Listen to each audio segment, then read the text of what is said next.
kagandahan sa Pilipinas. MBC Manila Broadcasting Company.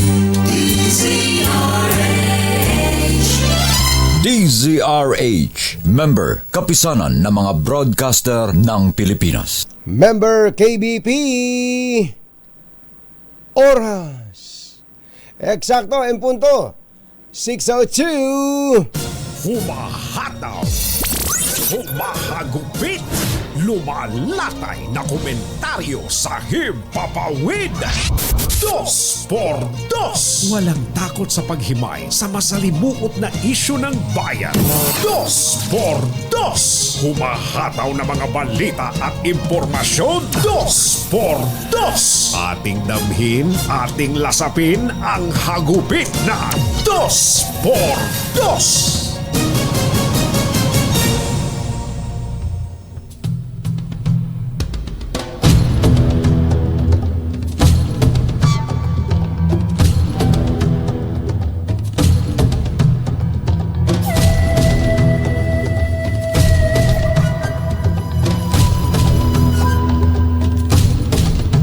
Matapos na isnabin ang pagbubukas ng palarong pambansa na dinaluhan ng Pangulong Bongbong Marcos Jr., hindi rin daw po dadalo si Vice President Sara Duterte sa ikatlong State of the Nation Address ng Pangulo sa July 22. Ito ang unang pagkakataon na absent si VP Sara sa sona ni PBBM mula nang maupo sila sa kapangyarihan at ang team up nila ay umiskor ng landslide victory noong 2022. Pabiro ring sinabi ni Duterte na ina-appoint niya ang sarili bilang designated survivor kaya hindi siya dadalo ng sona, na umani naman ng mga negatibong komento mula sa ilang politiko. Ang designated survivor ay isang terminong ginagamit sa Amerika. Doon sa amin sa Amerika. At ito po ay pinipili among the cabinet, the president's men, kung sakali mang may mangyari sa mga constitutional successors ng Pangulo sa isang trahedya. Halimbawa ay sa isang terrorist attack o kalamidad. Isyu ng katotohanan. 2x2. At maitim ang balak, magtago ka na. 2x2. Si Jerry at si Anthony narito na. 2x2. Hahataw ng todo, urado ka. 2x2. Ang katotohanan dala nila. 2x2. Walang sinasamba pali, maniwala ka. 2x2. Hahataw ng gusto, tol, umasa ka. 2x2. Nakaisang linggo na pala tayo. Biyernes na ngayon eh. Humahabol o may hinahabol si Jerry Baha. Muli pong sumasa inyo ang 2x2 sa umagang ito ng Friday. Yuhuu! Kamusta po kayo? Sarap talaga pagka totoong Friday, ano? Pagpasok ko dito sa DZRH, bago ako pumasok, mother, biglang bumuhos yung ulan. Kaya, ngayon pa naman hindi ako nagdala ng jacket. Sabi ko, forma pa naman ako eh. Ay, teka, sasara ko lang yung isang botones ko. Sumusungaw yung isang buhok ko sa dibdib. May isang buhok pa naman ako sa dibdib na ganun. Iisa lang yung buhok ko sa dibdib, Manong Greg eh. Sumusungaw. Sana po ay okay lang kayo, mga magulang at mga mahal naming taga-subaybay. How are ya? Kumusta po ang ating mga kapitbahay, ang mga teachers natin? Kapag walang pasok, Alam nyo ba na ang mga teachers natin, busy rin, marami ding ginagawa, lalo na ang ating mga public school teachers. Yan ang ating mga hinahangaan. Ayan. Kumusta rin po ang mga empleyado ng pamahalaan, iba pang empleyado ng pamahalaan? Halimbawa po ay ang mga nasa LGU, mga local government units, yung mga nasa frontline ng LGU. Dapat kayo yung masasabi nating modelo. Ayan. Mga magagaling, mahuhusay ng tagapagsilbi sa bayan.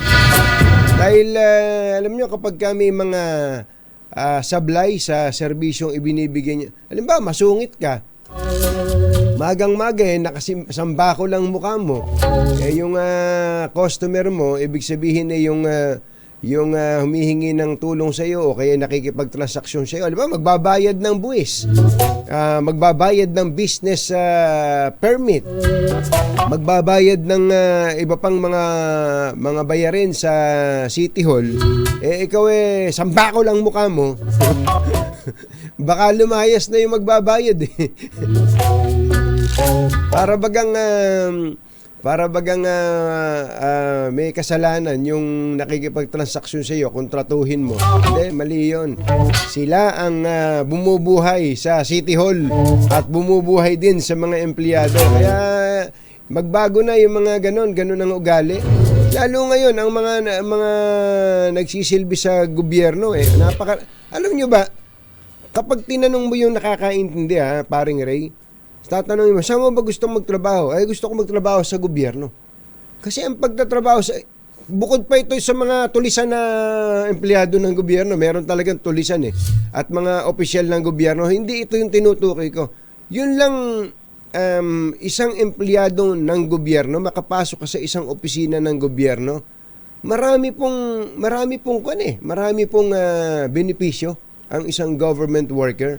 Kaya at tapos ang maganda ron kung ikaw ay may eligibility, halimbawa ikaw ay civil service eligible. Ayun. That's how you pronounce it. Eligible. Kung ikaw ay eligible, sigurado magbibigyan ka ng item, at kapag may item ka, hanggang sa ikaw ay pumanaw na. Ibig sabihin, hanggang sa ikaw ay tumanda na. At sigurado naman kung masipag ka, gaganda yung item mo, mapopromote ka. Marami pong mga nagretiro sa gobyerno ang sasarap ng buhay dahil sa maganda ang pensyon sa gobyerno. Jerry Baja at Anthony Taberna sa 2x2 sa DZRH. Tama, sabi ni nung dating pulis na si Tatay Bonifacio Aporo, di ba? Yung mga pulis. Pero nga pala, may mga pulis na nagrereklamo sa kanya, yung mga retired policemen, nagrereklamo sa kanilang pension. Hoy, asikasuhin nga niyo yan, PNP Chief Romel Marbil, ayan. At teka muna, ito pong ating pambungad na balita naging napaka-controversial kahapon. Ito kasing si VP Sara ngayon, mahihilig siya sa mga one-liner lang no? Halimbawa, nung one-liner or short interviews, halimbawa, nung nakaraan, sinabi niya, confirmed. Kumbaga, pag sinabi niya, maniniwala ka Diba? Hindi mo alam kung nagpapatawa lang ba o niloloko lang ba nila ang mamamayan o kaya talaga bang may strategy ba? Ano po yung isang halimbawa? Yung sinabi niya, na si Pangulong Duterte, ang kanyang kapatid na dalawa, si Pulong at saka si Baste, at tatakbong senador. Dahil siyempre, kapag kagaling yun sa isang mataas na opisyal ng pamahalaan, number 2 at that, maniniwala ka. Pero ang sabi na iba, hindi, nanggo-good time lang yan. Hindi mo tuloy malaman. Ano ba yun? Kung ba yun, seryoso ba yun o good time lang yun o ginagaya ba niya yung airpat niya na sasabihin ngayon, bukas babawiin, sasabihin uli, ganun ba yun? Tapos kahapon, ang statement po ni VP Sara, well, una, hindi siya po a-attend, pero ang dinugtong niya, ia-appoint daw niya ang kanyang sarili bilang designated survivor. Siyempre, yung iba, Hindi, joke lang yan. Joke lang niya yan. Mahilig kasi magbitaw ng joke yan. Di ba? Sasabihin nila. Pero, yung iba, siyempre, ang reaksyon doon, at sa social media nga, makikita mo yung mga reaksyon. Teka muna, meron ba designated survivor dito sa Pilipinas? Wala naman pero sa totoo lang, dapat meron. Dapat ako naniniwala ako. Hindi dahil sa napanood ko yung Netflix series kasi bago pa yung Netflix series na yan, ewan ko kung napapanood nyo yung West Wing nung araw. Merong isang TV series, ang pamagat po West Wing.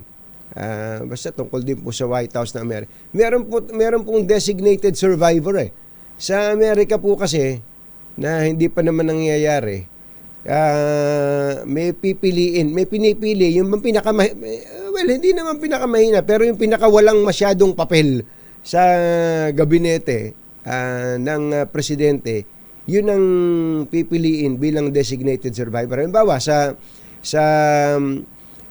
State of the Nation address, tapos pipili ng isa, hindi pa sasamahin dun yung taong yun, ilalagay sa isang safe na lugar hanggang sa matapos yung event. Ang event po kasi nandun ang Pangulo, nandun ang pangalawang Pangulo, nandun ang Senate, ang mga senador, nandun ang Speaker of the House ng Amerika, di ba? Ganun ang sitwasyon At iba pa. Tapos ngayon binomba yung US Capitol, di ba? Yun yung eksena Binomba yung US Capitol, patay ang lahat ng mga constitutional successors. Patay ang presidente, patay ang vice-presidente, patay ang kung sino pang pwedeng mamatay.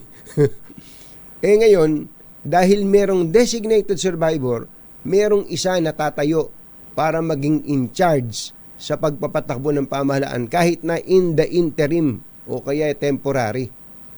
Pero sino nag-a-appoint nun? Sino pumipili nun? Ang pumipili nun, ayon sa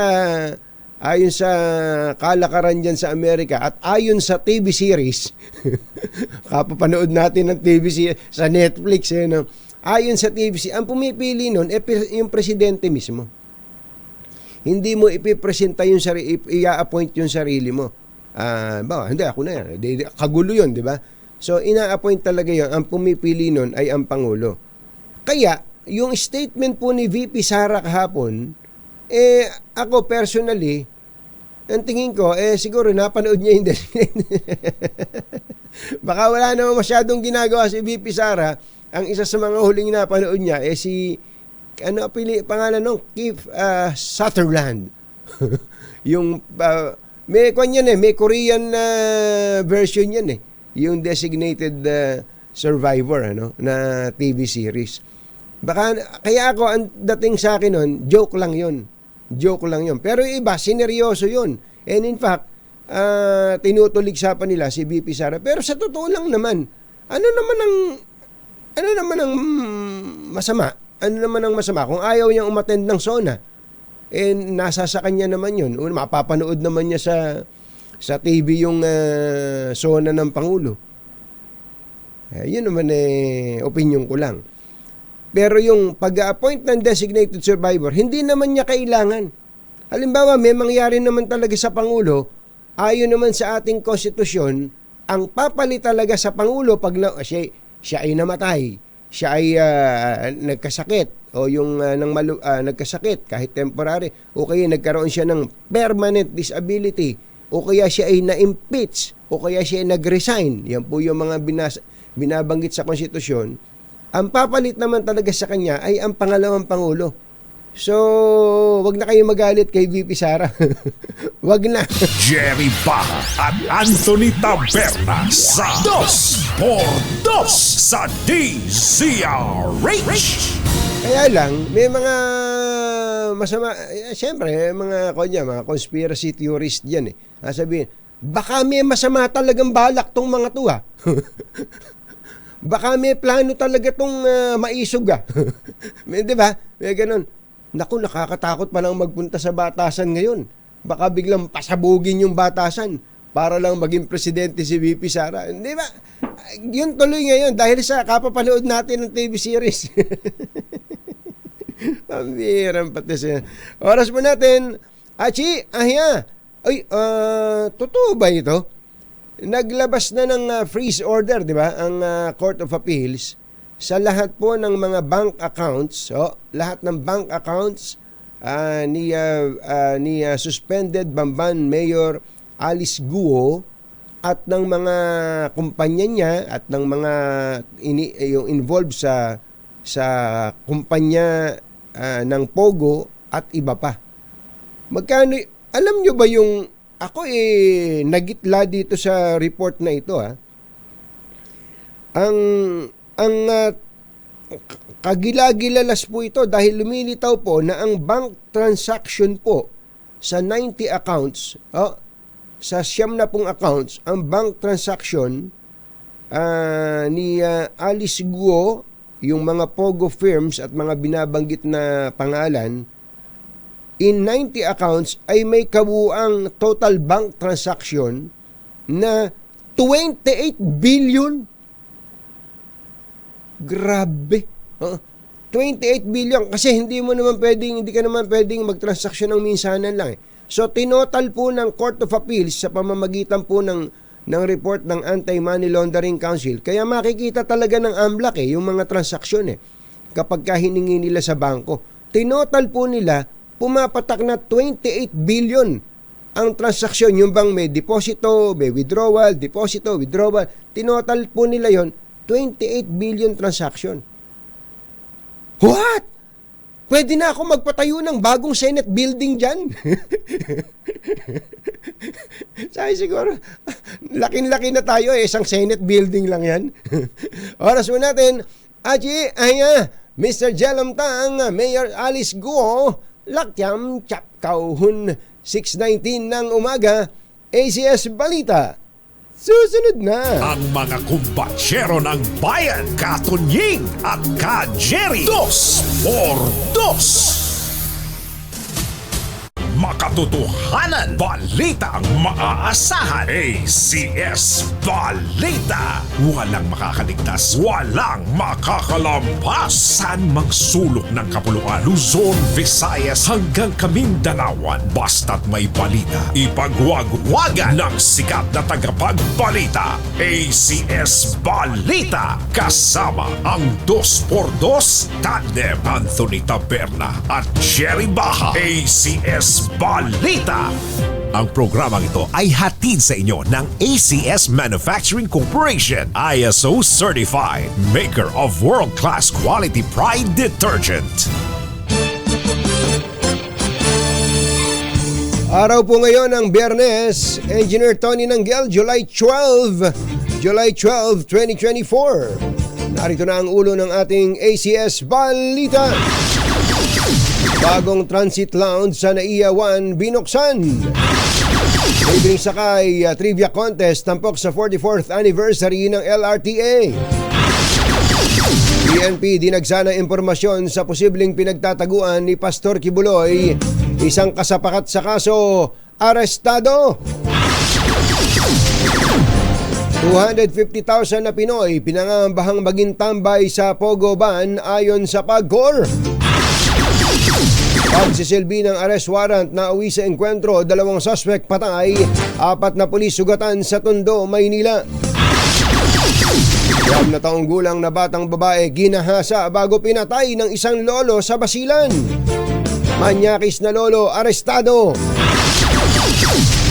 Magandang umaga Luzon, Visayas at Mindanao. Good morning Philippines. Hello world.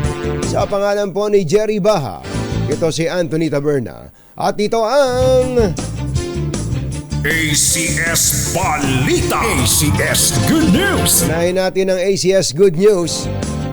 Binuksan na po ng Manila International Airport Authority o MIAA ang bagong transit lounge sa Ninoy Aquino International Airport Terminal 1. Ito ay sa partnership ng MIAA at Philippine Airlines. Sa ilalim po ng partnership agreement, ang lounge ay pamamahalaan ng MIAA habang ang PAL ay magbibigay ng amenities tulad ng komportabling upuan, shower facility. Yun, di ba? Yun ang maganda.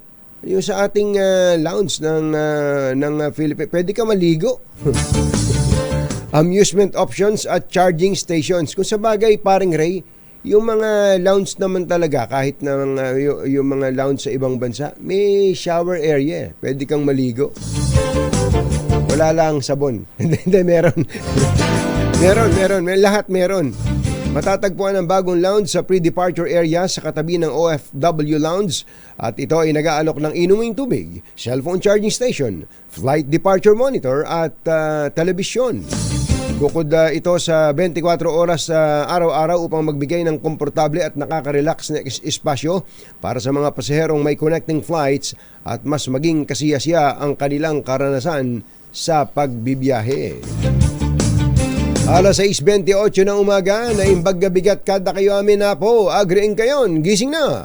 Sa mga commuter na fan ng Trivia Contest, maaari po kayong sumali sa LRT Trivia Contest version 2.0 upang manalo ng 2 linggong unlimited free ride sa LRT 2. Ang pa-contest ay gaganapin oras-oras mula alas 9 ng umaga hanggang alas 3 ng hapon mula po ngayong araw. Bahagi ng pagdiriwang ng ika-44 na anibersaryo ng LRTA. Batay sa anunsyo ng LRTA, ang unang 5 netizens na makapagbibigay ng tamang sagot sa trivia question na ipopost sa kanilang FB account ay mananalo ng 2 linggong only free rides. Tindi, no? Kahit wala kang lakad, sasakay ka sa sa libre. Bawal namang sumali sa trivia ang mga empleyado ng LRTA. Dumagsa po ang tawag at impormasyon tinatanggap ng Philippine National Police hinggil sa posibleng hideout o kinaroroonan ni Pastor Apollo Kibuloy, ang leader ng Kingdom of Jesus Christ. Ito ay matapos i-anunsyo ni DILG Secretary Benher Abalos ang 10 milyong pisong reward para sa ikadarakip ni Kibuloy na galing sa pribadong individual. Ayon kay Police Colonel Jean Fajardo, tagapagsalita ng PNP, binabaan ng tawag ang hotline ng PNP at nagbibigay ng impormasyon sa pinagtataguan ni Kibuloy. Gayunman, sinabi ni Fajardo na bine-verify muna nila ang bawat impormasyon na tinatanggap sa pangambang nililigaw lamang sila ng mga impormante.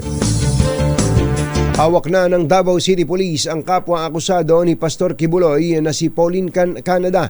Kasama si Canada sa kinasuhan ng qualified human trafficking at child abuse at may nakalaang pabuya na 1 milyong piso sa kanyang ulo. Inaasahang ihaharap pa ngayong umaga sa media ni DILG Secretary Benher Abalos at PNP Chief Romel Marbil kasama si PNP Davao Region Chief. Matindi itong si PNP Davao Region Chief Torre. Ayan, si General Nicolas Torre III. Ihaharap nila ang naarestong si Canada sa Campo Crame. Laktiam Pua, 6:30 na ng umaga sa mga... Ito ba, may stickering ba tayo? May stickering ba tayo, Mother? Tama. Ngayon yung ating stickering promo, yung mga motorista po natin dyan na nasa paligid lang ng DZRH sa harap po ng MBC Building dito sa CCP Complex. Aba, punta na kayo dito. Magpa-sticker na kayo at pagka kayo ay natipuhan ni RH6 Sherwin Alfaro, ang ating malakas gang leader, malakas gang leader, bibigyan pa niya kayo ng limpak-limpak na 1,000 piso. Ayan, abangan po nyo si Sherwin. Andyan yan. Punta na kayo dito, mga taxi driver, mga private motorist, mga grab driver, mga move it, mga angkas driver. Lahat ng driver, pumunta na kayo dito. Basta yung maayos na driver, ha. Kasi itong mga nakaraang araw, mamaya nga ikukwento ko sa inyo. Sunod-sunod na naman ang mga aksidente sa kalsada natin. Alas 6:31 na ng umaga, aabot sa 250,000 na Pilipinong manggagawa ang mawawalan ng trabaho sa oras na tuluyang ipatupad ang total ban sa Pogo sa bansa.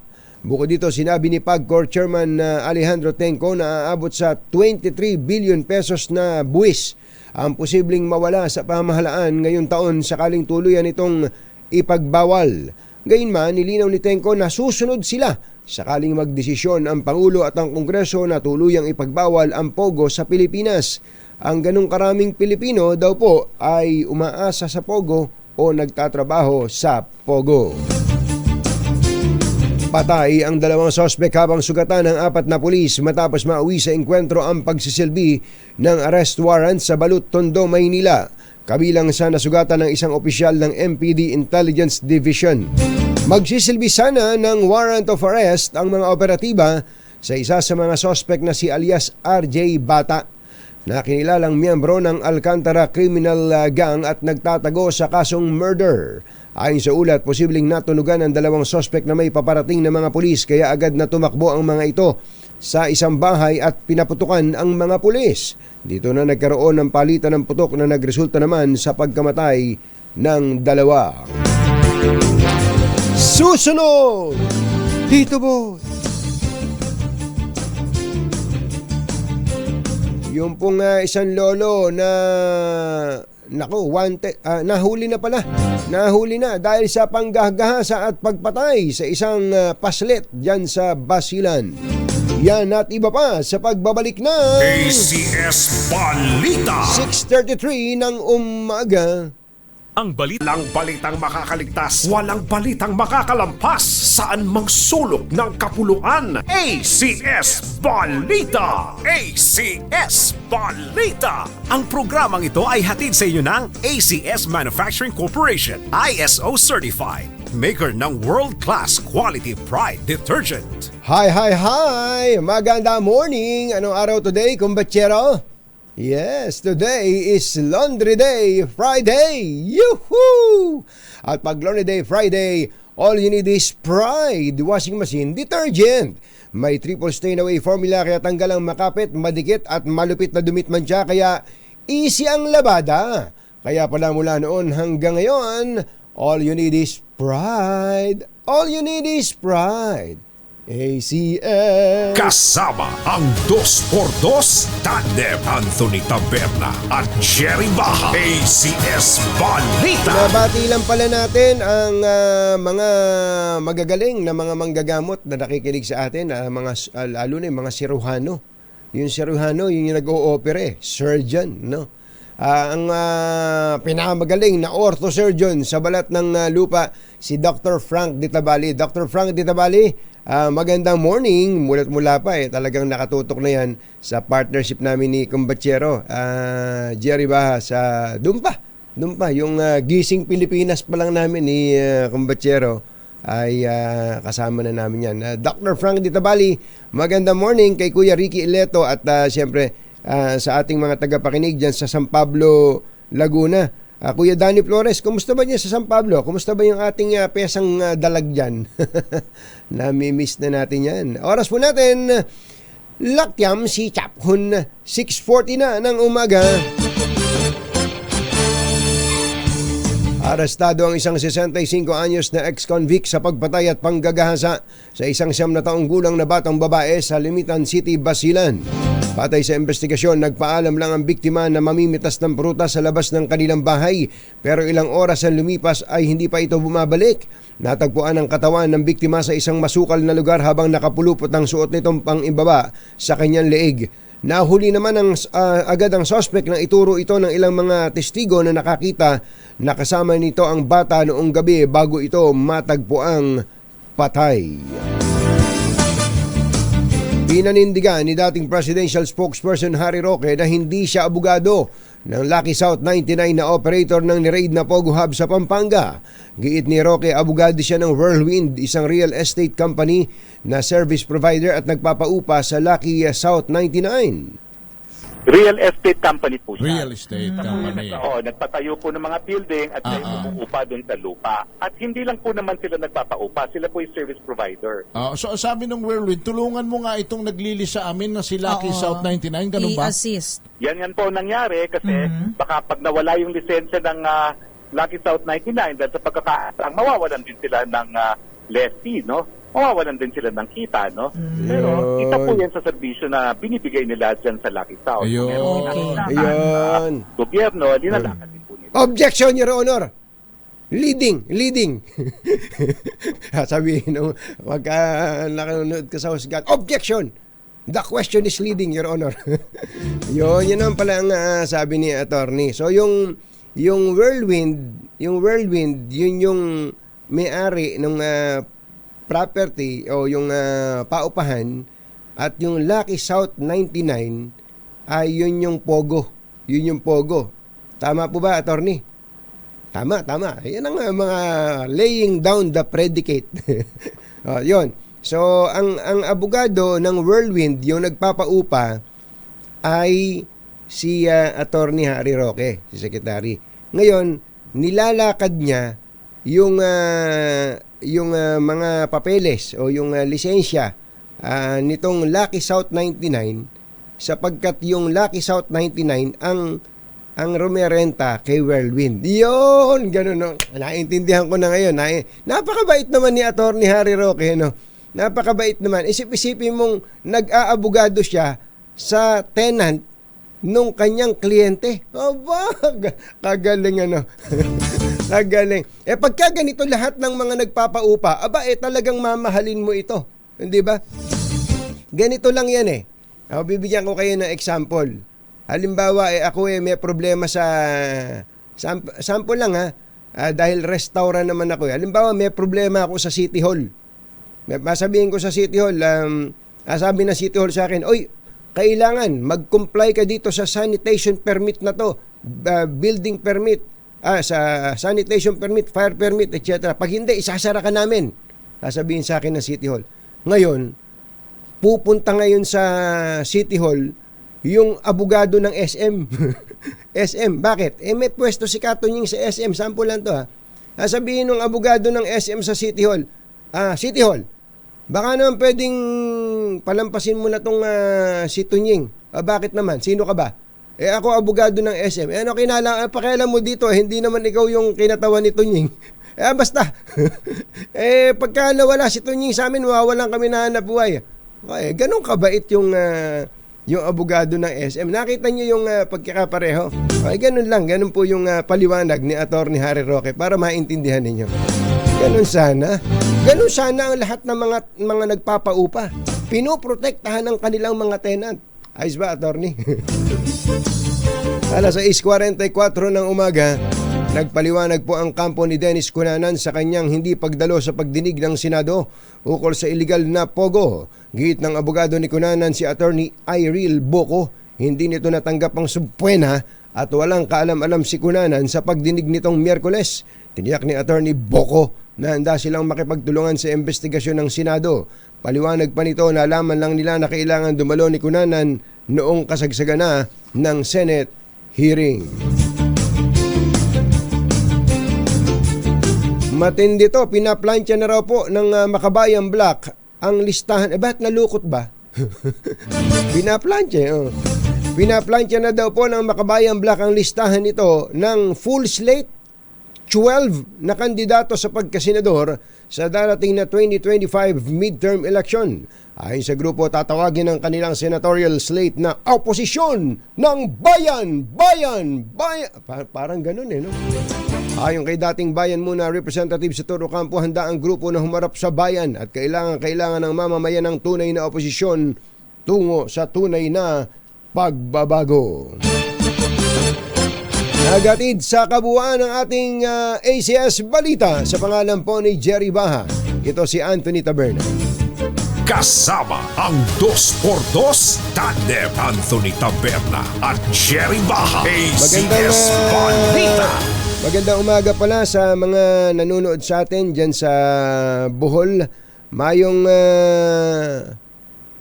buntag sa mga taga Bohol, di ba? Mayong buntag po sa mga taga Bohol, lalo na kay Kuyang Ed Season at siyempre kay Kanilda. Kanilda, kumusta po kayo dyan? At nanonood pala sa atin ang kanilang Owan. Ayan, Kuya Raul Cervantes. Andiyan pala kayo sa Bohol, Kuya Raul. Magandang morning. At sa mga taga Lucena City naman, kay Glenn at kay Charm. Good morning. Lakyam Shaplak Hun 646 ng umaga. Sherwin, meron na bang dumating dyan? Mga nanonood sa atin, mga nakikinig sa ating driver ha. Pumunta kayo sa harap ng MBC Building dito sa CCP Complex at hanapin nyo lang si Sherwin Alfaro. Sabihin nyo pangalan ko. At ididikit na nila na sticker yung sasakyan ninyo, DZRH sticker, at may chance kayo manalo ng limpak-limpak na salapi. Sandali po lamang. Balitang makatoto. Ka na, 2x2 si Jerry at si Anthony. Narito na, 2x2 hahataw ng todo. Urado ka, 2x2 ang katotohanan. Dala nila, 2x2 walang sinasamba pali. Maniwala ka, 2x2 hahataw ng gusto, tol. Umasa ka, 2x2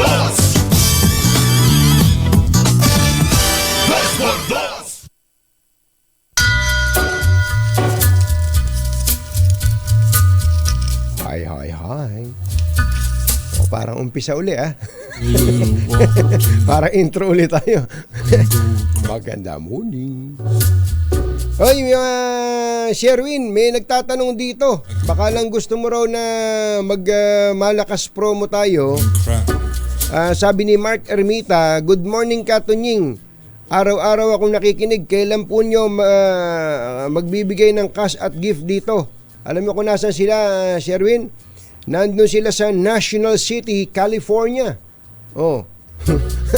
Handa mo na yung dollar mo. 1,000 divided by 60. So wala pang $20 yun, ano? Pambihira, masyaliliit pala yung pinamimigay natin pag kinonvert natin sa dollar, Sherwin. Naku, meron pong kinakabahan ngayon, sigurado. Meron pong isang personality na ngayong araw na ito ata, papunta na ng Amerika. Meron po siyang ihahabla. Meron pong siyang ihahabla sa Amerika. Mother, malaking istorya to. Abangan mo next week. At ang abogado nitong opisyal ng pamahalaan na ito, napupunta pa ng Amerika para dun maghabla, ay hindi basta-basta abogado. Alam niyo kung sino yung abogado ni Johnny Depp? Si Camille Vasquez, the beautiful lawyer. Would you like to search it online, brother Ivan? Camille Vasquez. The lawyer is Camille Vasquez. He's a very popular lawyer in the United States of America. Nako, yun ang abogado nung opisyal ng gobyerno na magdedemanda sa isang vlogger dyan sa Amerika. Nako! Paniwala ka. At ang tindi ng demanda. Matindi ang demanda na sigurado makakagawa ka ng libro dito, vlogger. Dito. Ang tindi ng abogado eh. Si Johnny Depp nga na ipanalo nitong si Camille. Ito. Yan yung abogada nung magdidemanda, at ang ididemanda niya hindi kagandahan. Hindi kagandahan, pero yan ang at least makakaharap mo si Camille Vasquez on the other side, ano? Makikita mo, ikaw cross-examine ka nun eh. Ayan. Where were you when this event was transpiring? Basta ano kaya't ma-interview natin si Camille Vasquez, bigyan tayo ng chance. Ay, ihanda mo ang mga tanong mo dyan, tapos pati na rin ang mga tissue. Dahil dudugo ang ilong natin dito. Subukan natin, ma-interview natin si Camille Vasquez. Ayan. Meron na. Sige, standby lang at babalikan po namin kayo sa winner ng ating malakas stickering contest. Sandali po lamang. Oras po natin, 6:55 ng umaga. Commercial muna tayo at marami tayong sponsors. Katonying at Ka-Jerry, Anthony Taberna, Jerry Baha, ang samahang pinatibay na ng panahon. 2x2. 2x2.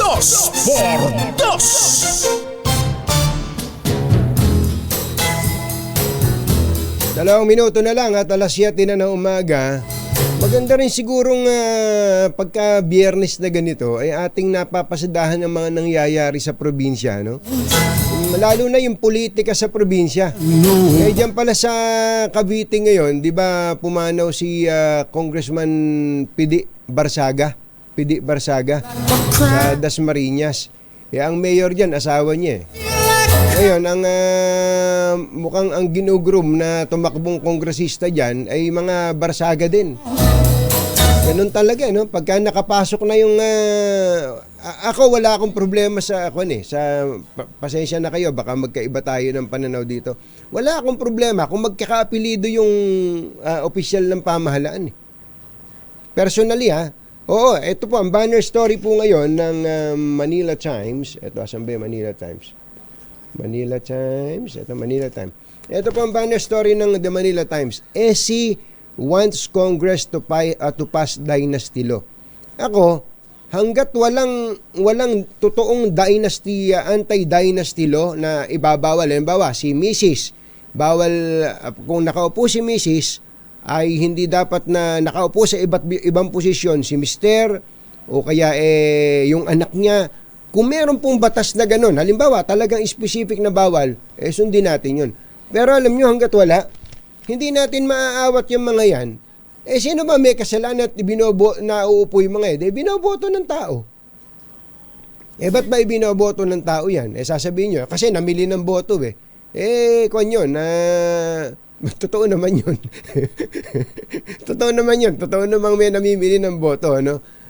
Pero sa isang banda naman, bakit iyahalal ng mga tao yung kaapelido nung nakaupo sa ibang posisyon kung kunwari lang hindi namimili ng boto, kung hindi maganda ang ginagawa nung apelidong iyon, nung may apelidong iyon.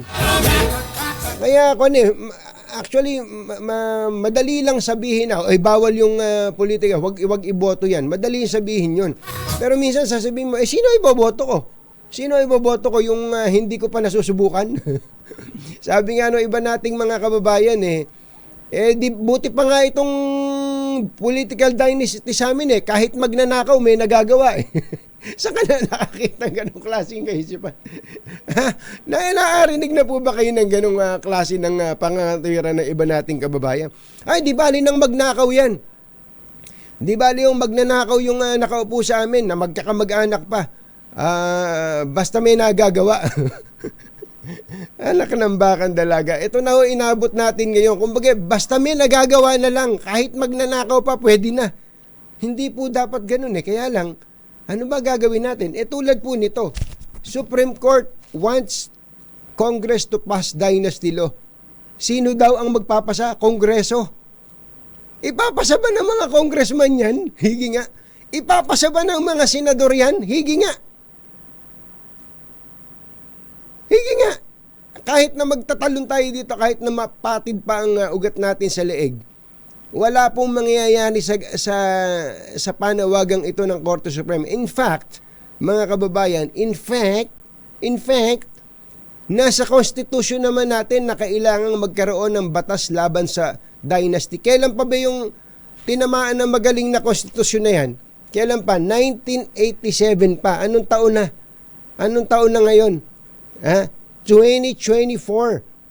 40 anyos na umigit kumulang yung konstitusyon po natin, mga kababayan. Opo, 40 anyos na. Pero meron bang naipasang anti-dynasty law? Wala! Bakit? Yung mga congressman at senador na magpapasa, puro dynasty yan Karamihan dyan, dynasty. Sa Senado nga, eto huwag kayong magagalit pero gusto ko lang magsabi sa inyo ng isang fact. Ano yung fact? Ang senador Manny Villar, Senador Cynthia Villar, ang kanyang anak Mark Villar. 'Di ba? JBR ito, Jinggoy Estrada. Ano pa? Alang Cayetano, Pia Cayetano. O ngayon, sa Senado pa lang, aasa ka ba na napapasa ang dynasty. Etong matindi. Nag-survey po ang Magdalo. Ang Magdalo, in fairness, may survey po yung Magdalo. Narito po. Pakinggan ninyo. Malapit na tayo magbalita uli. Babasahin ko lang tong survey. Ito pong survey ng Magdalo, mga kababayan. Ito po ang resulta. May po ito. Number 1, Erwin Tulfo. Number 4, Ben Tulfo. Ito, pag tumakbo po itong dalawang to, mananalo to eh. Bakit? Iboboto nyo eh. Erwin Tulfo, Ben Tulfo, number 4. Tapos may Rafi Tulfo na hindi pa tapos ang termino. Imagine, 3. Magiging 3 kung sakali ang Tulfo sa Senado. Magiging 2 ang Villar dahil tatakbo si Camille Villar eh. Tatakbo kasi last term na nung kanyang ermat na si Senator Cynthia Villar. Mark Villar, Camille Villar, magkapatid. Mananalo naman, malamang mananalo tong si Senator Pia Cayetano. Tapos sasabihin ng Supreme Court wants Congress to pass dynasty. Yung ACT-CIS, ang isang representative doon, asawa ni Senator Rafi Tulfo. Ang congressman doon sa Quezon City, Ralph Tulfo. Pag binawal nyo yung dynasty, hindi pwede. Halimbawa, dinefine nyo ang dynasty as bawal ang magkakapatid. Hindi na sila pwede. Kung ako hindi ako magpapasa ng batas na yan laban sa dynasty. Ano kayo? Bali. Masamang tao lang ang takot sa dalawang to. Kaya kung maitim ang balak, magtago ka na. Anthony Taberna, Jerry Baha. 2 por 2. 2 por 2.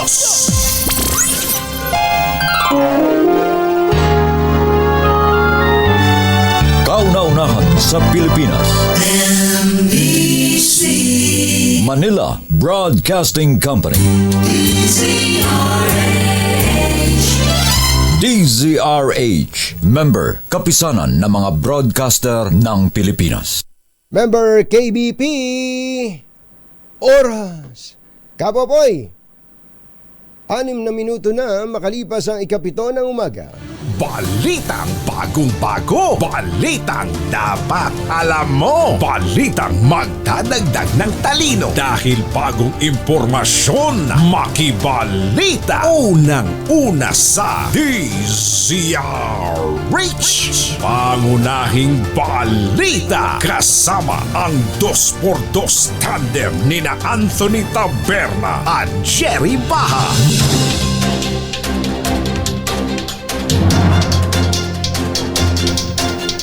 Araw po ngayon ng Biyernes at 12 ng Hulyo 2024. Narito na ang ulo ng ating mga pangunahing balita. VP Sara hindi dadalo sa SONA ni PBBM. Binatikos ng isang mambabata sa masamang biro dahil itatalaga daw ang sarili bilang designated survivor. Court of Appeals naglabas ng freeze order sa lahat ng bank accounts at ari-arian ni Mayor Alice Go. PNP Reform Bill vinito ng Pangulong Bongbong Marcos. Mag-asawang Australiano kasamang Pinay natagpuang patay sa isang hotel sa Tagaytay.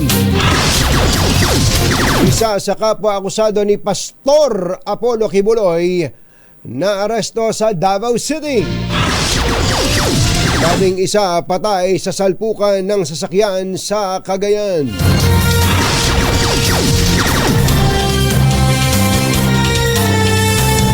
Magandang umaga Luzon, Visayas at Mindanao. Good morning Philippines. Hello world. Sa pangalan po ni Jerry Baha, ito si Anthony Taberna at ito ang Pangunahing balita. Alas 7:08 ng umaga, 3 katao kabilang ang mag-asawang Australiano na nagbabakasyon sa bansa kasama ang isang Pinay ang natagpuang patay sa loob ng inookupahang Lake Hotel sa Tagaytay City. Kinilala ang mga biktima na sina David James Fisk, 57, Mrs. na si Lucina Cortez, 55, kapwa Australian citizen at ang Pinay na si Mary Jane Cortez, 30 anyos. Natuklasan ang bangkay ng mga biktima ng isang staff ang kumatok sa room 103 para ipaalala sa kanila na malapit na ang kanilang check-out. Nang walang sumasagot, gumamit ng duplicate key ang management ng hotel at tumambad sa kanila ang bangkay ng mga biktima na nakatali ang mga kamay, paa at nilagyan ng packaging tapes ang kanilang bibig. Hawak na ng pulisya ang video footage ng CCTV camera ng hotel para makita ang posibilidad ng pagkakakilanlan ng mga suspect. Nauwi sa trahedya ang paglalamay sa patay ng magkakamag-anak at ngayon ay sila ang pinaglalamayan ng mga aksidente ang sinasakyan nila sa Abulog, Cagayan. 11 ang kumpirmadong nasawi habang 28 sugatan ng banggain ng St. Joseph bus ang Toyota Hilux pickup sa Ayagan Junction sa Barangay Lukban kahapon ng madaling araw. Nabatid na galing sa lamay ng yumaong kaanak sa Apayao ang mga sakay ng pickup at pauwi na sana sa bayan ng Alakapan nang maganap ang aksidente. 3 lamang sasakay ng pickup ang nakaligtas kabilang ang driver at 2 dalagita. Naaresto ang isa sa 5 kapwa akusado ni Pastor Apollo Kibuloy na si Pauline Canada. Kinumpirma ng Police Regional Office 11 ang pag-aresto kay Canada sa Davao City kagabi. Si Canada ay kasamang naharap sa kasong qualified human trafficking at child abuse. Magugunitang may nakalaang pabuya sa ulo ni Canada na aabot sa 1 milyong piso. Hindi po dadalo si Vice President Sara Duterte sa ikatlong SONA ng Pangulong Bongbong Marcos sa July 22. Ito ang kinumpirma ni VP Duterte, ang unang pagkakataon na absent ito sa pag-uulat sa bayan ng Pangulong Bongbong Marcos. Pabirong sinabi ni VP Sara na ini-appoint niya ang kanyang sarili bilang designated survivor kaya hindi siya dadalo sa SONA. Hindi magandang biro ang anunsyo ni Vice President Sara Duterte na hindi siya dadalo sa SONA ng Pangulong Bongbong Marcos at itinatalaga pa ang kanyang sarili bilang designated survivor.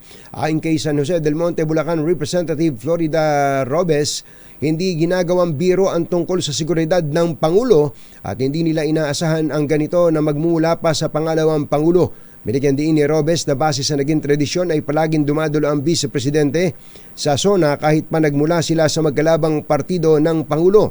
Sinabi pa ng mambabatas ang plano ni VP Sara na hindi pagpunta sa SONA ay nagpapakita lang ng kaduwagan at kawalan ng professionalism.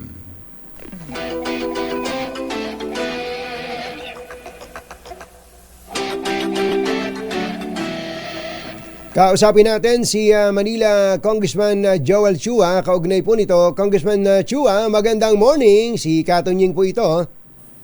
Ay, Katonying, magandang umaga at sa lahat ng iyong tagapakinig. Opo, ano po ang masasabi po ninyo dito po sa sinabi ng Vice Presidente? Well, una, siya po hindi dadalo. Pangalawa, ay ina-appoint daw po niya ang kanyang sarili bilang designated survivor. Pero ang tingin po namin, ay ang pagkakasabi niya ay nagpapatawa po siya doon. Well, alam po ninyo, yung pagpapatawa, may lugar po yan at saka depende po sa sitwasyon, no?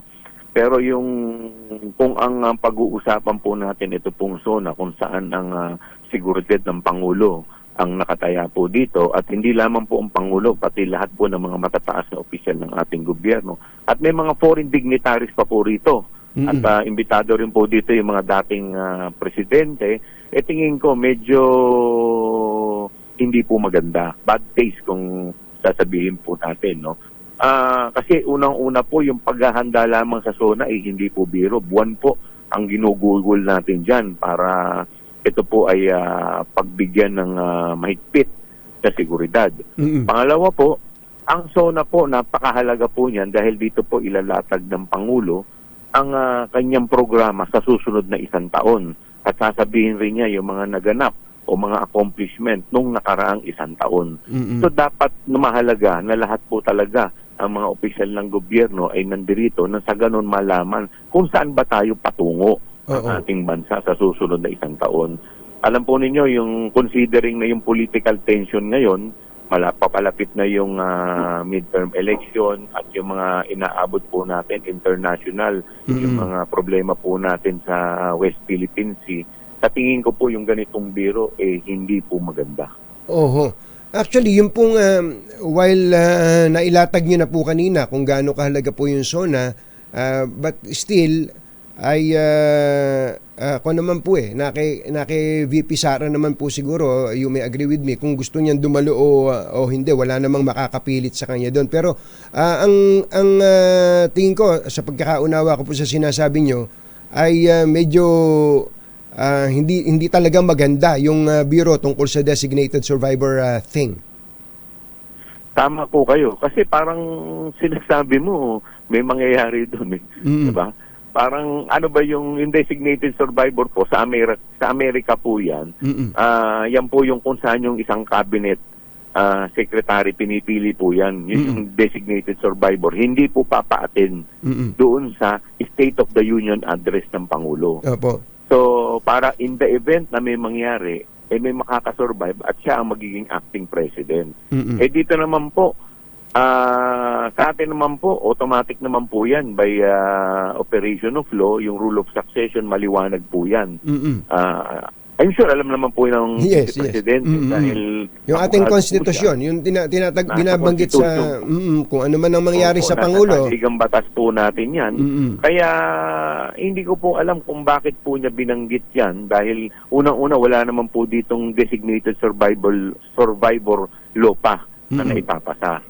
So, kaya lang, ang hindi po maganda, ibig sabihin, parang nag-iisip ka ng isang bagay na ang magbe-benefit ay ikaw. Samantalang, alam naman po natin yan, kahit hindi naman niya sabihin, automatic naman po yun. Opo. Parang ngayon po kasi ay alam naman natin yung tension sa politika, Duterte versus BBM administration, given naman po yun no? Pero kung po yung nabanggit nyo tungkol sa iba pang aspeto ng political tension which is the West Philippine Sea, pwedeng mag-isip ng extreme tuloy ang ating mga kababayan. Paano nga kung merong magpasabog dun sa Batasan Complex kapag kasona na? Kaya nga po kaya nga talagang nakakatakot. And to think na merong mga foreign dignitaries po dito na imbitado. So, hindi lamang po ang presidente, lahat po ng matataas na gobyerno nandito makikinig po sa ating Pangulo. Alam po ninyo, nakakalungkot dahil sa totoo lang, dapat lahat po kami kasi pinasusweldohan po kami ng taong bayan. In fact, obligasyon po namin na umattend dito nang sa ganon malaman namin kung ano ang polisiya ng ating Pangulo at kung ano ang tatahakin ng ating bansa sa susunod na isang taon. Kaya obligasyon po yan Hindi naman po, sinasabi nga po natin, choice niya kung atin siya. Pero para sa akin po, obligasyon yan dahil pinasusweldohan tayo ng taong bayan Dito po sa atin, walang batas tungkol sa walang polisiya tungkol doon sa designated survivor Naalala ko a few years ago, nag-file nga ng batas ng bill yata dyan, si Senator Ping Lacson, if I remember correctly. Sa House po ba walang ganung pending bill? Wala po, pero pinag-aaralan ko na rin po, Pero siyempre lahat po yan dapat nakaakma sa ating saligang batas. So, kumbaga ito yung parang pinaka-handbook na lang, in the event kung ano man mangyari. Pero sabi ko nga, katunying, yung ba naman i-wish mo, yung ba naman sasabihin mo sa ganitong sitwasyon. Diba? Medyo nakakatakot, diba? Kayo po ba ay kaalyado ng Pangulong Bongbong Marcos? Just for disclosure, kung kayo po Hindi po nila ako kaalyado parehas.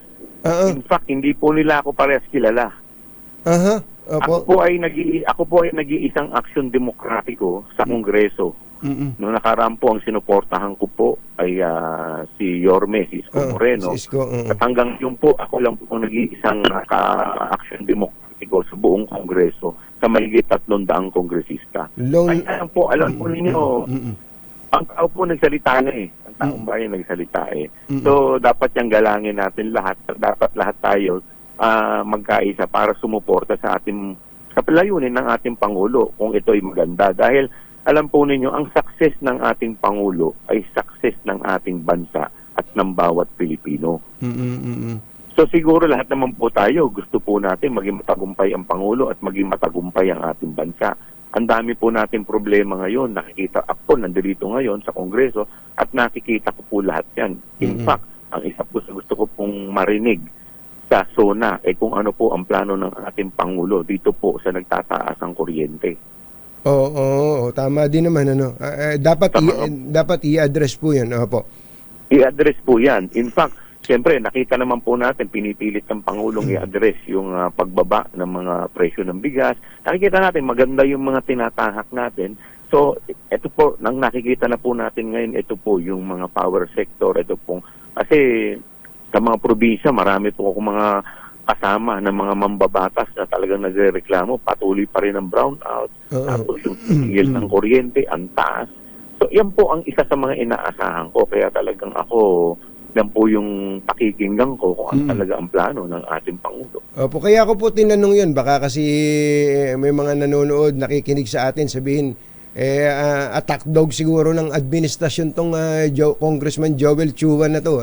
Parang gano'n. Kaya po gusto ko lang iklaro yung pong political affiliation. So Lone Ranger pala kayo dyan, Action Demokratiko, sa House of Representatives? Lone Ranger po ako. In fact, hindi naman po kilala ni Pangulo personally. Hindi ko po kilala si First Lady personally. And even the Vice President, hindi ko rin po kilala. Hindi nyo kilala. Wala po kilala sa kanilang tatlo. Opo. Summarize lang po natin yung pinag-usapan natin, Congressman. Ang sinasabi nyo, bad taste, yung pong pagkakabanggit ni VP Sara yung joke niya tungkol sa designated survivor considering the political tensions, and you are intending to file a designated survivor bill in the House. Tama po kayo kasi yan po nung panahon po ni Senator Ping Lacson na pinail na rin po niya yan Pero siyempre tayo, sa tingin ko naman, kasi normally po talaga, pag nagkakaroon po ng malalaking event, kagaya po na itong SONA, lahat po uma-attend. Opo. Halos lahat po talaga. So, tingin ko maganda rin naman yung layunin yan. Pero wala pa po kasi tayong batas tungkol dyan. Saka wala nga siya sa konstitusyon. Kasi alimbawa, ang order of succession naman hanggang saan ba? Pag kayo nga total abogado kayo, no? Kung nawala ang sige nga po, ikwento niyo sa akin. Yung po ang automatic po talaga diyan yung Vice President. Opo. Kung halimbawa nawala yung Vice President, Presidente, nawala din yung Vice President. Senate President. Yung Senate President po mag-acting President until such time na maboto po yung susunod na Pangulo. Kaya nga po, alam po ninyo, may mga nakasaad po sa ating saligang batas na maliwanag naman po. Pero ang problema po kasi dito, kagaya po ng SONA, lahat po nandiyan dyan. Opo. Wala naman po talaga. Unlike yung sa Amerika, may designated survivor talaga sila. Opo. Ina-anticipate na nila yung mga ganong incident. Kung tuloy lang natin dahil ito tanong to ng inosenteng katulad ko. Mukha ba ako inosente? Anyway, kung walang presidente, walang vice presidente, walang Senate President, Speaker of the House ba? Speaker of the House, nakalagay ba sa konstitusyon yan? Yun po yung order ng pagkakasunod-sunod yan yan po talaga yung mga order ng pagkakasunod-sunod yan until yung presidente ay ma-elect. So, yun po yung talagang, pero acting po sila, magiging puro acting acting, president puro acting. Puro acting po. Oo, kaya nga po, sa totoo lang, medyo hindi po natin na-anticipate yung what if lahat nandoon. What if lahat nandoon? Halimbawa, yung apat na yun. Kaya po na lahat po nandoon ang speaker, napapanood po natin. Nandoon yung Senate President. And most of the time, for the past 2 years, umaattend naman din po si VP Sara. Nakikita po natin, nandoon din po yung Chief Justice, nandoon din po yung Presidente. Wag naman po sana, no? Pero what if What if? wala po tayong gano'n eh. Wala. po tayong So, ganun ngayon eh. kailangan talaga natin ng ganong klase ng mekanismo. Kailangan po natin eh. Maganda po talaga yung layunin ni Senator Ping Lacson. Nakita po niya yan eh. Kaya po sa tingin ko, maganda po na maisulong din po natin to. No? And this should be in conformity, yung designated bill, survivor bill, in conformity with the Constitution. Pero wala nga eh, walang mention eh. Parang handbook nga lang mangyayari, no? At kung makikita po natin talaga, halos kadalasan mandatory nandoon talaga yung Andun silang lahat. President at saka yung speaker dahil nakikita po natin kasama sila ni Presidente doon sa taas. Tama. Opo, nako, at least magandang discussion. Hindi lang maganda yung timing. Maraming salamat po, Congressman Joel Villanueva. Joel Villanueva, Sus Mariones. Congressman Joel Chua. Ay, teka muna, may nag-message lang sa akin. Total, kayo taga-Aksyon Demokratiko. Kami message lang ngayon. Totoo ba na tatakbo si Iskong Mayor at ang kalaban si Hani Lacuna? Hindi ko pa po alam. Wala pa naman pong sinasabi na official statement ng ating si Yorme. Pero meron ba kayo... Si Mayora Hani will run for re-election. But si Isko wala pa? Hello? Si Isko wala pa? Si Yorme wala pa? Wala pa naman pong official. Wala pang official. Opo. Yung unofficial? Wala po. Hello? Yung unofficial, wala pa? Wala po kayo. Biglang na. Hello? Okay, Congressman Joel Chua, sir. Maraming salamat po. Magandang umaga po sa inyo. Thank you. Sige po. Maraming salamat po. Thank you. Mga nangunguna at mga bagong balita sa DZRH. Pangunahing balita. May nanalo na. Papasukin na natin. Baka umalis yung nanalo.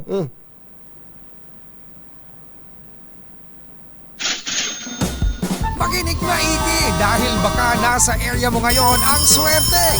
Pwede ka magpadikit ng DZRH sticker at pwede ka ring manalo ng 1,000 pesos sa DZRH Mas Malakas ang Dikit Stickering Promo. Alamin na ang location ng ating roaming team.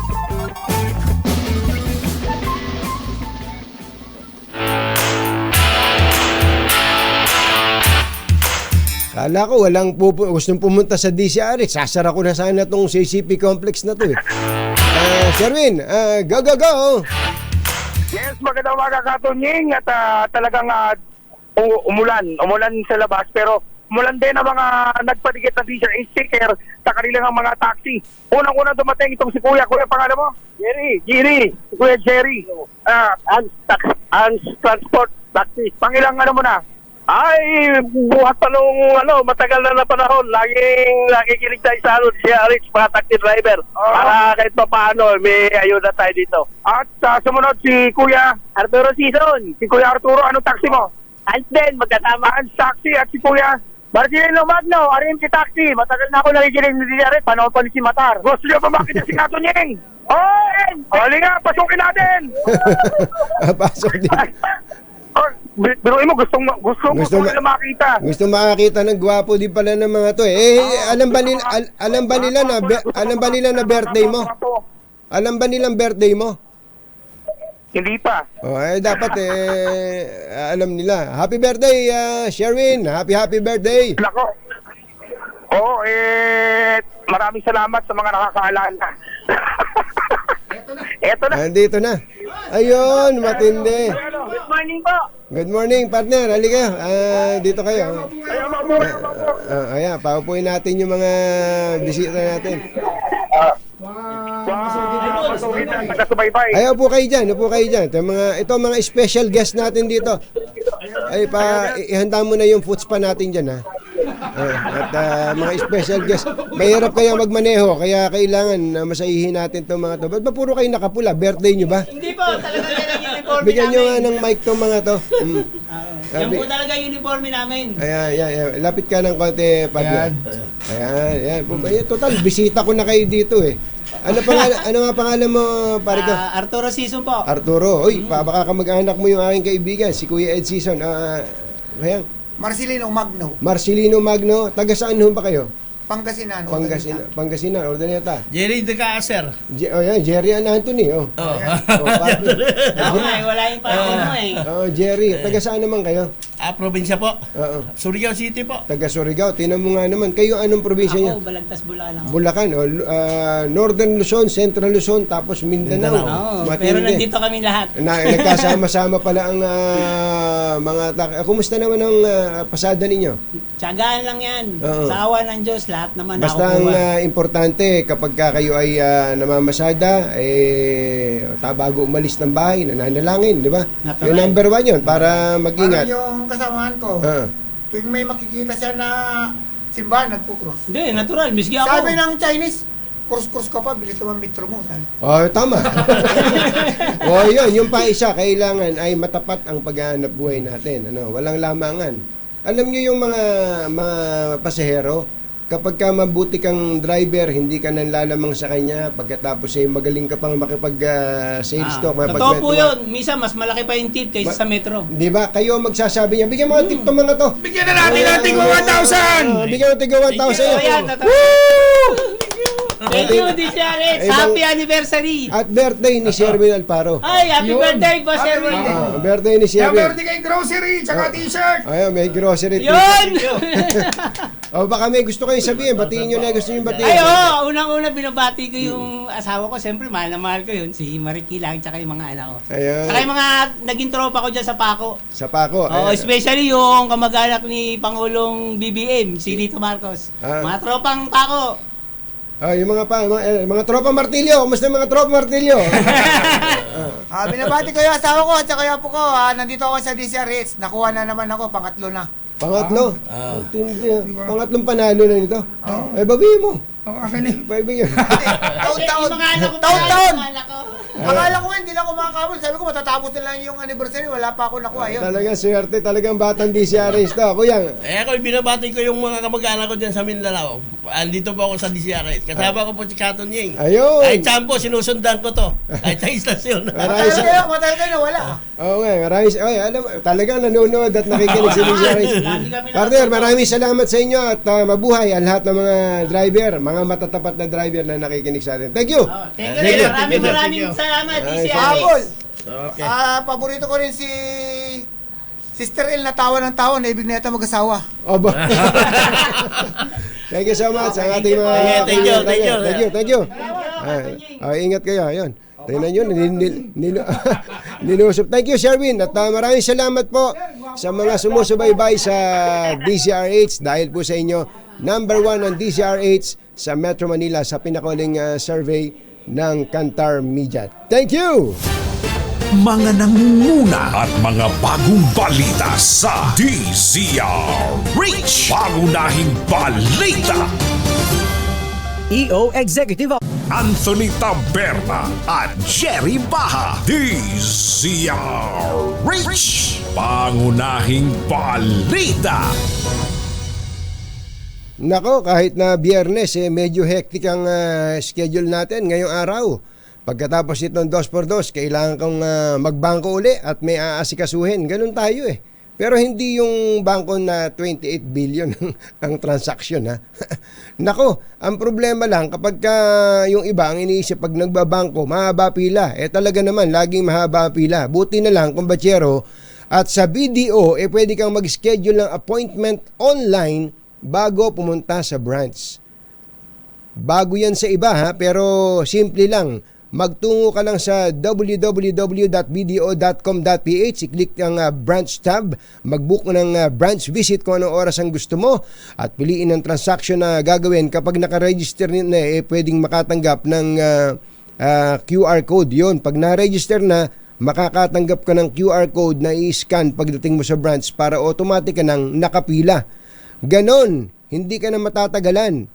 Kaya kung gusto nyong maging hassle-free at i-maximize ang inyong oras, ano pa hinihintay nyo? Book na! Mga nangunguna at mga bagong balita sa DZRH. Pangunahing balita. Standby lang, RH reporters. Magandang umaga kay Valenzuela City Mayor Wes Gatchalian na natawa nung dahil nawalan daw ng signal yung ating kausap nung tinatanong na yun doon kay Mayor Isko. Actually, hindi nyo sinasabi nitong ilang nakikinig sa atin. Congressman Joel Chua. Baka wala pang official kasi si Mayor Isko, pero ang balita natin, mukhang interesado ngang magbalik Maynila si Yorme, kaya lang sigurado tatakbo din si Mayor Hani Lacuna. Pinito ng Pangulong Bongbong Marcos ang panukalang PNP Organizations Reform Act na itinutulak ni Senator Bato de la Rosa. Ayon sa Pangulo, kailangan niya matiyak na matutupad ng naturang panukala ang mga kinakailangang reforma, pero sa basa daw nila, mukhang mas dadami pa ang mga layers na dadaanan. Samantalang ang direksyon ng gobyerno ay streamlining. Ang isa pang problema, mas malaki pa ang magiging sweldo ng PNPA cadet kesa sa mga bagong kadete ng PNP. Nako, magulo nga ano. Isip-isipin mo, parang ang mangyayari ayon sa PNP reform bill na to, yung mga PNPA cadet, yung nag-aaral pa lang sa PNPA, meron ng sweldo. May sweldo. Tapos, mas malaki pa ang sweldo niya kesa dun sa mga graduate ng PNPA na kadete ngayon ng PNP. Di ba? Kaya dapat yata pag-aralan talaga munang mabuti. Iniutos na ng Court of Appeals ang pag-freeze sa bank accounts at personal assets ni suspended Bamban na Tarlac Mayor Alice Guo at 2 iba pa. Ayon sa Anti-Money Laundering Council, kabilang sa freeze order ang kabuang 90 bank accounts, 14 na financial institutions, mga real estate properties at mga mamahaling sasakyan. Lumilitaw po sa ulat ng Court of Appeals na nasa 28 billion pesos ang kabuang transaksyon ng 70 bank accounts na binabanggit. Bunsod ito sa pagkakasangkot ni Guo Jianghuang at Bao Yinglin sa human trafficking at iba pang sinasabing fraudulent activities. Aabot sa 26 na milyong pisong tulong pinansyal ang ibinigay ng pamahalaan sa mga magsasaka at mangingisda sa Cavite at Rizal na naapektuhan ng El Nino. Ito po ang sinabi ng Pangulong Bongbong Marcos sa distribusyon ng presidential assistance sa Dasmariñas, Cavite kahapon. Bukod pa rito ang tulong mula sa DA at BIFAR na mga kagamitan para sa pagsasaka at pangingisda. Pati na rin ang tulong mula sa Department of Labor at TESDA, DTI, DSWD at iba pang ahensya ng pamahalaan. Ang kabuuang halaga ng tulong na ibabahagi namin ay mahigit 12 milyong piso para sa mga benepisyaryo sa Cavite at lagpas naman sa 14 na milyong piso para naman sa mga taga Rizal. Ang tinig ng Pangulong Bongbong Marcos. Metro Manila ngayon.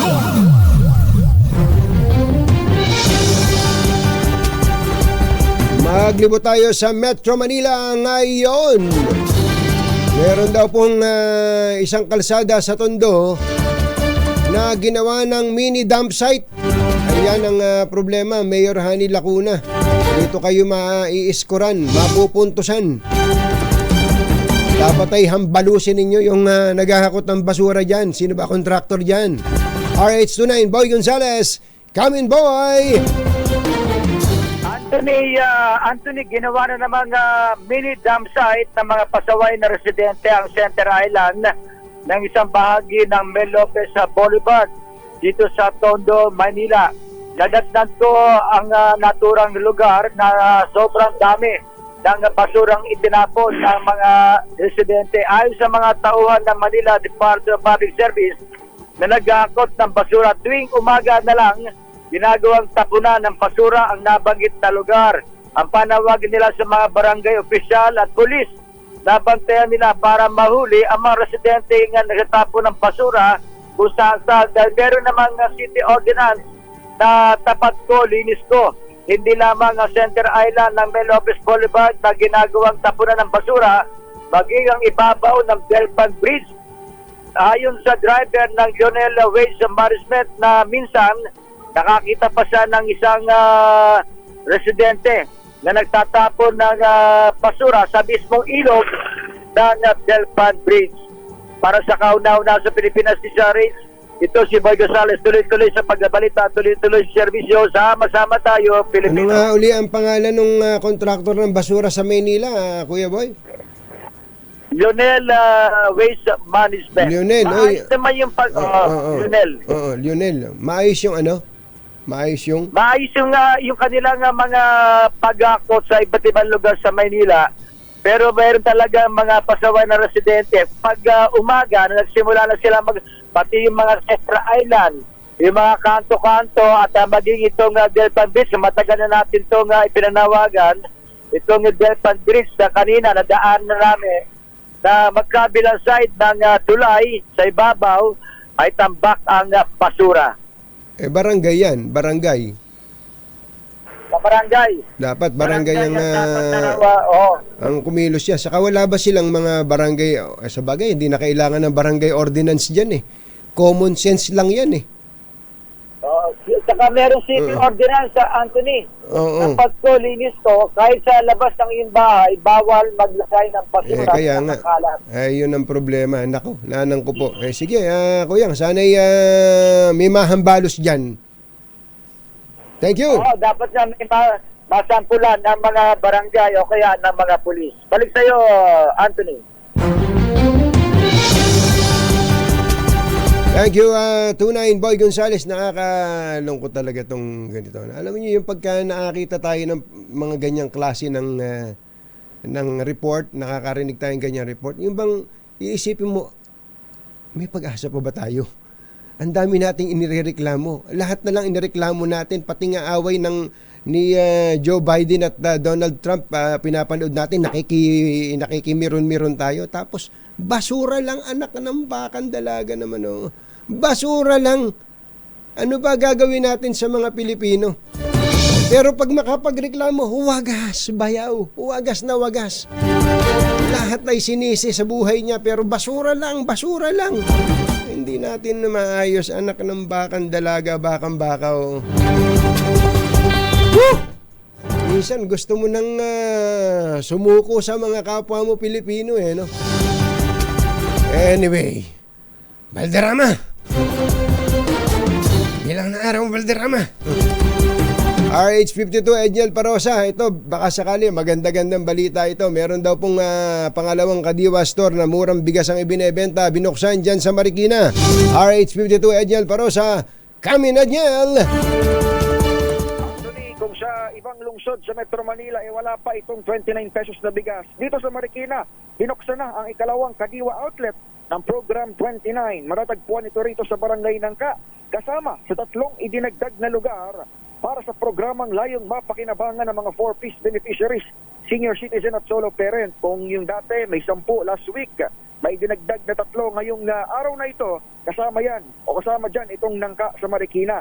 Bago rito sa karagdagang lokasyon, inilunsad na nga ang bentahan ng mas murang bigas sa BFCT dito rin sa Marikina. Isa doon sa 10 unang lokasyon ng Malawakan Trial. Kaiba naman sa Kadiwa Outlet sa Quezon City, alas 8 pa ng umaga sisimulang ibenta yung bigas dito sa ikalawang lokasyon sa City of Marikina. At kaiba rin sa una nating napuntahan na Anthony, dito sa site na ito ng Kadiwa, prioridad na mabigyan ang mga mayroon ng stub na may pangalan pa ng isang politiko. Paliwanag naman nakausap nating staff dito, tatanggap pa rin naman sila ng ibang benepisyaryo galing sa ibang lugar kung walang stub. Pero uunahin lang nila yung mga may stub ay indikasyon nga proseso ng mga ito ng barangay bilang pasok din naman sa parehong sektor, 4-piece, solo parents at senior citizen. Para sa kauna-unahan sa Pilipinas, DZRH, ito si Edniel Parrosa. Tuloy-tuloy sa pagbabalita, tuloy-tuloy sa serbisyo. Sama-sama tayo, Pilipino. Metro Manila ngayon. Metro Manila ngayon.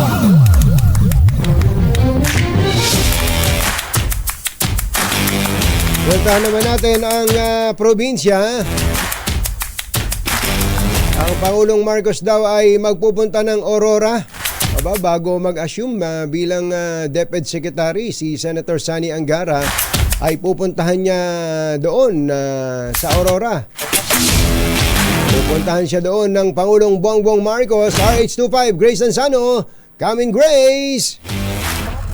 Katunying personal na dadalawin ng Pangulong Ferdinand Bongbong Marcos Jr. Etong lalawigan ng kanyang itinalaga na bagong sekretary ng Department of Education na si Senator Sani Angara. Ngayong maagang-maga pa lang, nagdatingan na rito ang iba't ibang mga sektor at halos alas 3 ng madaling araw ay may mga residente na rito na tatanggap ng ayuda mula sa sektor ng mga magsasaka, mangingisda at mahihirap na pamilya. Maagang dumating dito by land etong DA Secretary at maging si DSWD Secretary Gatchalian. Sa ngayon, kaharap na matataas na mga opisyales dito sa lalawigan ng Aurora sa pangunguna ng punong gobernador na si Governor Reynante Tolentino at iba pang mga board member. So sa ngayon, inaasahang darating na ang Pangulo ng ating bansa para sa kauna-unahan bago nga nang siya'y tumakbong presidente, hindi niya ito nadalaw. At ngayon, ito yung first time na dadalaw siya sa Aurora. Yan muna, Katunying, ang ating update. Ito si RH25, Grace Vera Tanzano. Tuloy-tuloy sa pagbabalita, tuloy-tuloy sa serbisyo, sama-sama tayo, Pilipino. Thank you sa ating mga RH reporters. Kuya Mel Magno, magandang morning. Ha? Ang dami pa pala nating commercial. Mukhang tagilid na ako Sandali po lamang 9 minutes before 8 o'clock. Ang balitang ito ay... Umaga pala kay Floranter Rosales at saka kay Kuya Ricky Ileto. Pupunta pala sila dyan sa La Union. Sina Supremo, Lito Lapid at Mark Lapid. Pangunahing balita sa showbiz. Magandang umaga kay Kuya Eric de Benegracia at kay ating Susan Yulo Ramos. Kuya Mel Magno, wala ba tayong mga nahuhuli dyan sa airport? Magandang umaga sa Agua Power. Kuya Boy Fabian, Kuya Obet Imperio. Uy, pupunta pala sa Aurora ang Pangulong Bongbong Marcos. Ikaw ba, Ninong Dong Tolentino? Hindi ka ba pupunta doon? At siyempre si Kong Domeng Mariano. Magandang morning! Ano ba tong hidwaan daw ng dalawang aktres noon? Nabuhay nang magpaalam itong isang aktres sa isang TV series at papasok naman yung isa pang aktres, yung kaaway niya. Alamin niya natin ang latest mula kay Morley Alinio. Magandang morning, Morley! Yes! Magandang morning, Luzon, Visayas at Mindanao! Katunying! Well, nakakaloka! As in super mega na kabaliw dahil usap-usapan, pinagchichikahan ngayon na biglang nagpaalam itong si Ivana Alawi sa programang Batang Quiapo dahil papasok nga si Kim Domingo. Aba, noong paman ay napag-uusapang hindi in good term ang dalawang aktres na kung saan may alitan daw ito na noon paman ay nag-iisnaba na ang dalawa. Kaya mas minabuti umano nitong si Ivana na umalis na lang sa Batang Quiapo. Iyan ang usap-usapan. Kasi nga, naku naman kung anong pinag-awayan. Naku, ibubulong ko na lang. Basta't may kinalaman ito sa mga jowa. Sa mga jowa ko, yan ang ating DZRH Showbiz Status News. Ito po ang inyong RH47, Morley Alinio. Tuloy-tuloy sa pagbabalita, tuloy-tuloy sa serbisyo. Sama-sama tayo, Pilipino, babu! Mga nangunguna at mga bagong balita sa DZRH. Pangunahing balita. Ayun, matindi pala tong effort para paatrasin na tong si Joe Biden. Dumadami daw po ang mga Democrats na humihiling na umatras na, tumanap ng kapalit itong si Joe Biden, kapalit kay Joe Biden dahil sa ilalampaso siya ni Donald Trump pagka nagkataon. Pati itong si Nancy Pelosi, si Speaker Nancy Pelosi ay kasama yata dyan sa mga Democrats na yan. Nako po. Si George Clooney, yung kamukha mo, Norman, si George Clooney, may hirit na rin dahil campaign contributor to. Sinasabi ni George Clooney, Lolo, baka pwede namang wag ka na tumakbo. Nakakapagod tumakbo. Ay, nako. Jerry Baha at Anthony Taberna sa 2x2 sa DZRH. Meron pong isang rider, motorcycle rider, na naaksidente dyan sa Roas Boulevard, Buendia, isang gabi. Sa pagitan po ng alas 6 at alas 6:30, meron po palang nakasagi dyan na isang jeep. Nasagi po ng jeep. Tapos nung nasagi ng jeep, tumumba, nadali ng isang truck, isang 14-wheeler truck. Ngayon, namatay po ito pong biktima, si Daryl Peck, ito pong biktima na run over po ng 14-wheeler truck. Nakakalungkot po itong pangyayari. Kaya lang, ang pakiusap po ng kanyang pamilya ay mag-come forward yung pong jeep na nakasagi, at baka naman makonsensya ka, jeepney driver, ikaw po'y nakasagi, naghahanap po ng katarungan yung pamilya ng biktima. At kung meron naman po nakakakilala dito po sa jeepney driver po na to, nangyari po itong insidente nung isang gabi lang, July 10, between 6 and 6:30 ng gabi. Ito pong biktima, by the way, mga kababayan, ay isa pong runner.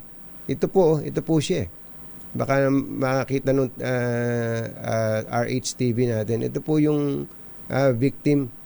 Nakakalungkot dahil may asawa po ito, may mga anak po ito at nagtatrabaho na maayos. Maayos naman daw pong galing sa bahay. Ay nako, napakahirap talaga pagka po nasa kalsada ka, no? Kaya mag-ingat po tayo mga kababayan, lalo na po yung ating mga motorista. Bago lang ako magpaalam, ang dami nangyayari sa atin malalaking balita. Ayan, kay Buloy, kay Alice Go, kay Sara Duterte, kay BBM, kay Speaker. Ang dami pong mga political issue na po. Pero alam nyo, ang dami rin nating sinasabi, ang dami nating opinion. Pero nakakalungkot, babalikan ko lang ang report ni Boy Gonzales. Ang dami nating opinion, pero yung mga simpleng bagay na obligasyon natin bilang mamamayan, hindi naman natin ginagawa Yung simpleng pagtatapon lang po ng basura sa tamang oras, sa tamang lugar, hindi po natin magawa. Yung simpleng pagsunod sa batas trapiko, hindi natin magawa. Yung simpleng pagsunod po sa traffic lights, hindi natin magawa. Kanina lang sinasabi ko kay John, tinan mo naman paano tayo uunlad. Alam naman na pagka red, hindi ka dapat na umusad. Ba tayo lumalampas doon dahil walang nakatingin? Walang mangyayari sa bayan natin kapag ganun. Gawin muna natin yung maliliit na papel po natin. Yung papel natin bilang mamamayang Pilipino. Nakalagay naman sa ating panatang makabayan yan di ba?